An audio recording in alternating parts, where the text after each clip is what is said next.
wine tonight. Happy Monday, everyone. Okay, a Democrat supporter identified as Ryan Ruth was arrested for trying to assassinate Donald Trump on a golf course. Damn, whatever happened to asking if you could play through? It seems the would-be assassin was able to get just a few hundred yards away from Trump. Apparently, the shooter found the only golf course with a slanted sand trap. Too soon? As you know, this is the second time Trump has survived multiple shots. And according to an expert, he'll just need 4 more. Immediately, pundits tried to blame it on Trump's rhetoric regarding Springfield, Ohio. But the accused shooter wasn't Haitian. We know this because he wasn't eating a cat. Now you're loosening up, huh? You needed a cat joke to get started. Of course, the media claims the motives of the Trump-hating suspect are unknown. But this is strange. The Harris campaign has already asked him to moderate the next debate. Thankfully, the would-be assassin is now in custody, and they already found him a cell with a high thread count, a broken security camera, and a helpful new cellmate. Of course, it was Joe Biden who recently said that Donald Trump was a threat to our democracy, and Ruth used similar words. If you were any more connected to Joe, he'd be a colostomy bag.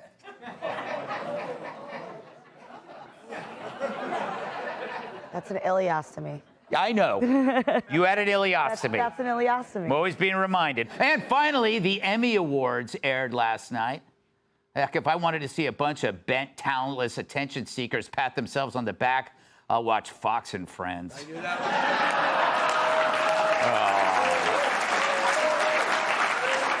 All right. Now I know I was on the show. Yes, we did it all for a joke. Let's do a monologue.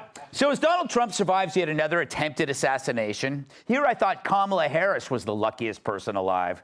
Failed assassin Ryan Ruth is a registered Democrat, a donor with a Biden-Harris sticker on his truck, and he went to Ukraine in 2022 and encouraged other Americans to join him. But so far, the mainstream media has been unable to find a motive. Clearly, he must be a fan of Taylor Swift. So we're back to the same drill. The questions as to how it could have happened again, where was the protection, and what was the motivation. But we can sum up the entire thing in one word: Trump. Apparently, with that magic word, all government responsibilities and competence go out the window, as well as professional obligations. But when you heard the news, were you really that surprised? I mean, was anybody fired after Butler? Was there any accountability? The only person the Dems 86'd after a near-death experience was Joe Biden. It's clear no one's in charge, and that's the real reason another rifle could be pointed at Trump. And God forbid one of these attempts are successful. The legacy media will have more blood on its hands than Nancy Pelosi's plastic surgeon. Cruel audience. You probably heard the statement from former President Biden already. By now, maybe Joe's heard it too. Perhaps from the visiting angel trying to get beach sand out of his ventilator.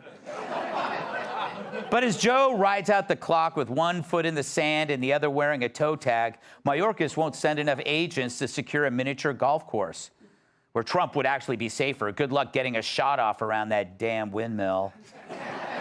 But if the shooting attempt feels like a bad flashback to you, think of the poor media. They barely finished spinning and then ignoring the last one. Remember how they said Thomas Crooks had ambiguous political leanings? They're saying that now, even about this creep.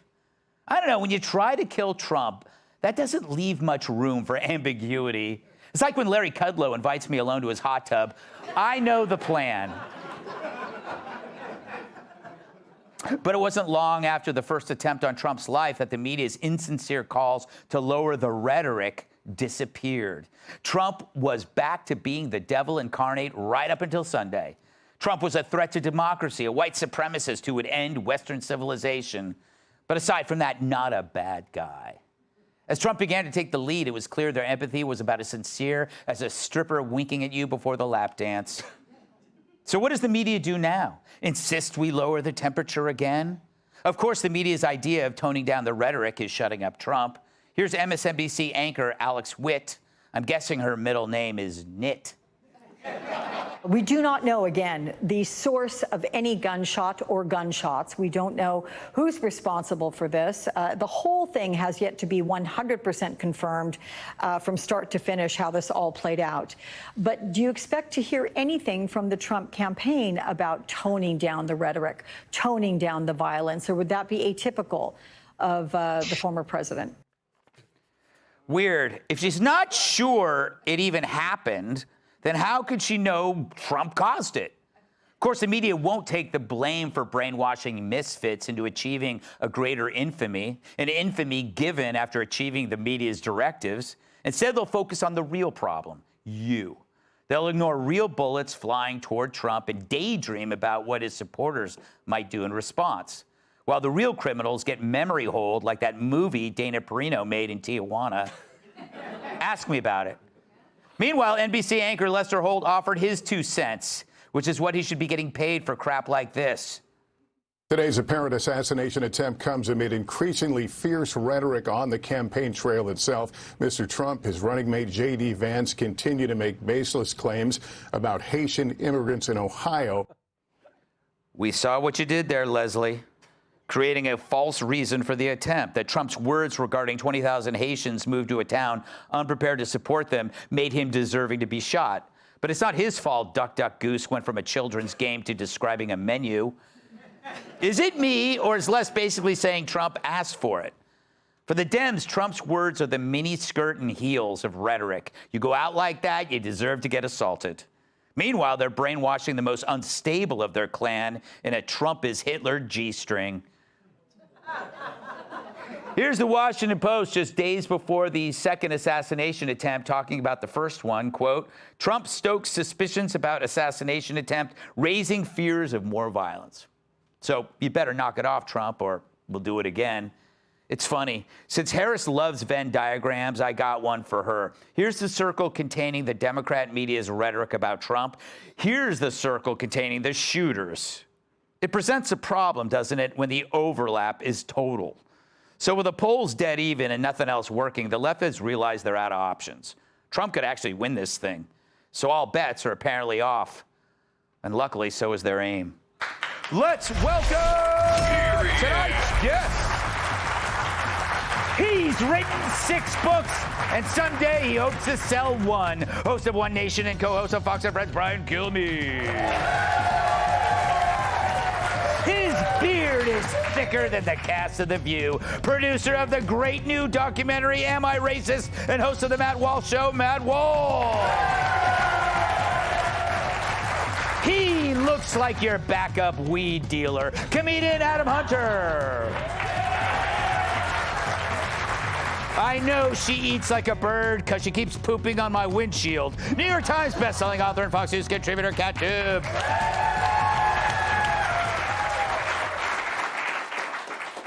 So, Brian, good to see you. Sure, you've been talking about this all day, right? Saying the same thing over and over again. No, I like to think I provide a variety on radio and television. Thanks for being a fan. I know you only get up at noon, and I've already done 2 shows at that point. And I'll take that as that's the nicest introduction you ever give me, so I feel like I'm on cloud 9. I just amazed. Great monologue, as usual. Great series of jokes, of course. But the one thing that astounds me is that there's no mystery here. This is a Trump hater who wrote it on every social media platform possible. He hates Trump. He thinks it's a threat to democracy, quotes Joe Biden, quotes Kamala Harris, quotes everybody on MSNBC. There's no mystery. But I think the crazy thing is, and I found this link to myself, you might want to jot this down. No. He also went to North Carolina A&T.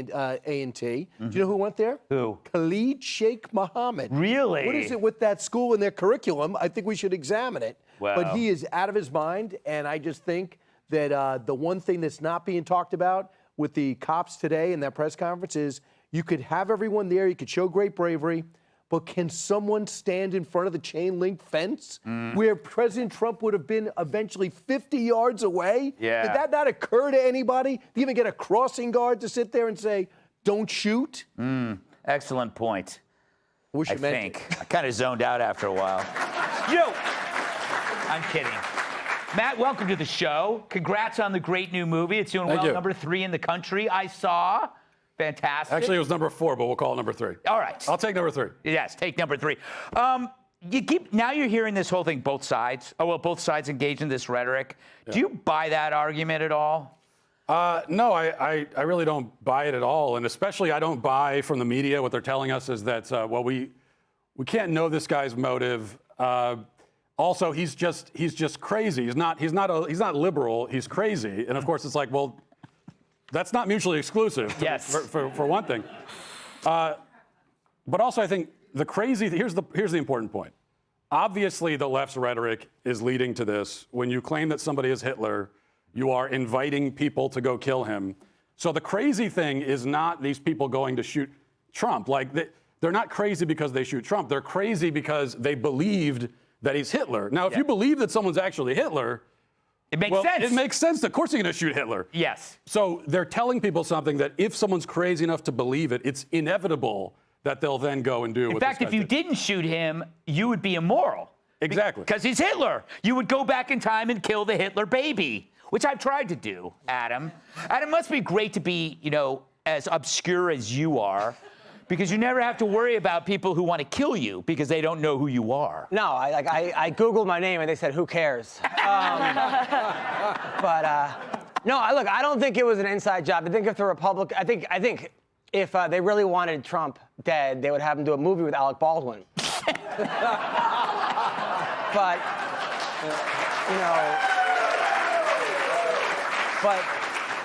But I do think it's weird, you're right, with the media, because he could have got shot during the debate with Kamala. Like, during the debate, and they'd be like, Kamala, are you okay? And the guy needs protection. I mean, he's less protected than Dave Grohl's penis, and... I like that one. Thank you. That was for you. But how do you blame this on him saying that Haitians were eating cats? Yeah. I mean, first of all, they should probably eat Trump. He's got 9 lives. Okay, you know what? Look, they said they didn't have protection because he's not a sitting president, but they protect the guy who's a sleeping president. Nicely done. Thank you. Yes. Well done, Kat. How you doing? Good. Good. That's great. You're glowing. I keep hearing that. It's rosacea. I don't care what anybody says, rhetoric-wise. Say whatever you want.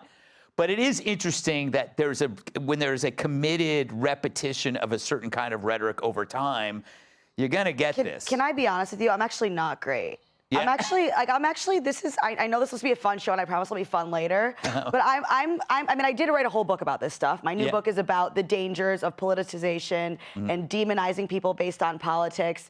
And I feel hopeless at this point. I really do, because in my book, there are solutions. I offer a guide to this. However, the problem is we really are truly being conditioned against it because it makes politicians way more powerful when this is happening. It makes media way more money when this is happening. So no matter how bad it gets, I mean, we already had an assassination attempt before, and now we have another one. No matter how bad it gets, people don't really want to change, I feel like, because there's all this motivation in terms of power and in terms of money to want to stay the same. And the system is really powerful in its conditioning. And I'm really, honestly, genuinely very sad by that. Wow, way to bring us all down. Yeah, I really am. I mean, I don't know how you can, because when I first heard about this, I was like, well, there's more to the story. There's no way there was actually another one again. And there sure was. Yeah. So, I mean, I really hope that for our sake that we can, be wise up to the way we're being manipulated in terms of hating each other. Trump is okay about it? What? Trump seems to be He's just like, shaking of course, it off. And again, both times, both assassination attempts he's handled very well. Yes. I mean, between the walks it fist off. pumping, when he posted 0 out of 2 or whatever. Yeah. I'm not a sports gal. I don't know the correct way to pronounce that, but it was great. Yeah. All right. Well, we'll have fun next block, Yeah, Kat. next I block will be promise. Click here to subscribe to the Fox News YouTube page to catch our hottest interviews and most compelling analysis. You won't get it anywhere else.